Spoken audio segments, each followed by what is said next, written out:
Hello students, good morning. कैसे आप लोग? मैं आपके सामने फिर से आया हूँ एक अच्छा सा क्वेश्चन लेके। ये क्वेश्चन जो है ना बेटा, बार बार पूछा गया है, बार पूछा गया है। रिपीटेड क्वेश्चन कह सकते हैं, बस 1 1 ईयर 2 2 ईयर के गैप कर पूछा है। जैसे 22 में पूछा था, सॉरी 20 में पूछा था, 24 में, 25 में नहीं पूछा था, 26 में पूछने के चांसेस बहुत ज़्यादा है। ये जो क्वेश्चन है बहुत कंसेप्चुअल क्वेश्चन है, दिमाग यूज़ करना आपका और कुछ नहीं। तो आइए मैं सबसे पहले इसको मैं इरेज करता यार, मैं इसको सॉल्व कराया था। आइए देखिए, जो क्वेश्चन है ना इंपॉर्टेंट है फॉर 2026। लाओ कहीं लिख लो इसे कि 26 में आने के चांसेस ज्यादा है।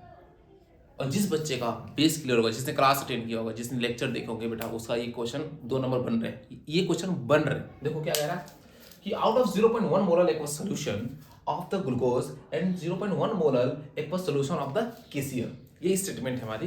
ग्लूकोज का मोलरिटी 0.1 है और केसीएल की मोलरिटी 0.1 है। तो क्वेश्चन पूछ रहा है कि which have the higher boiling point.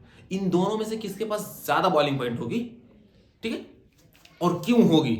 तो हम कह देंगे, देखो मैं इसको सॉल्व करता हूं आपके सामने। आप लोग मुझे कमेंट में बताएंगे, आप लोग मुझे बताएंगे, बताओ मुझे जल्दी बताओ किसकी ज्यादा होगी। चलो मैं बता देता हूँ।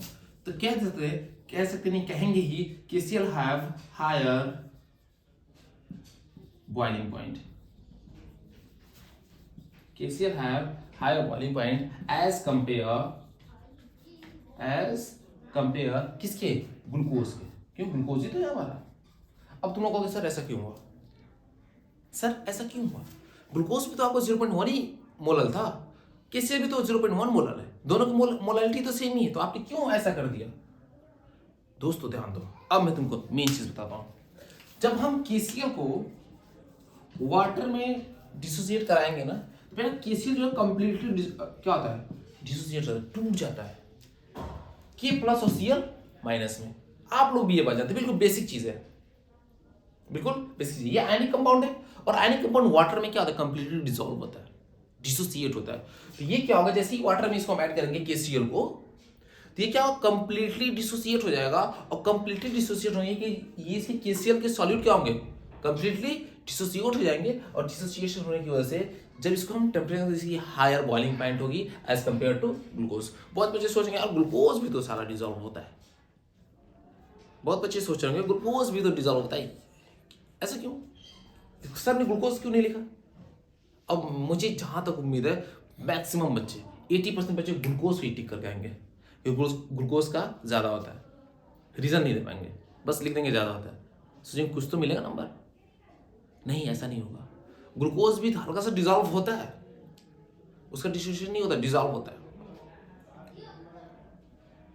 लेकिन एज कंपेयर जितना ये गुड डिजॉल्व है, जितना ये गुड डिसोसिएशन है विद द वाटर, उतना हमारा ग्लूकोज नहीं है।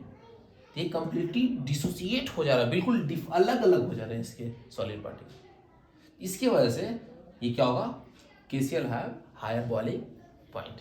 अगर आपको ऐसे तड़कते बढ़ते क्वेश्चन चाहिए तो आप मुझे कमेंट करें और बताएं। ऐसा क्वेश्चन बहुत मेरे पास है, पूरा भंडारा है, 7 सालों का क्वेश्चन पेपर सॉल्व करके बैठा हूँ।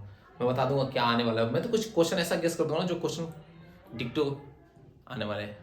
26 केमिस्ट्री का क्वेश्चन है, आप लोग जल्दी से इसको देख लें, सॉल्व कर लें और ऑनेस्टली कमेंट में बताएं किसको किसको ये बात मालूम था। जिसको मालूम था अच्छी बात है, जिसको नहीं मालूम था उसने मेरे थ्रू सीखा तो कल से मुझे एक थैंक्स बोल दे। Bye bye.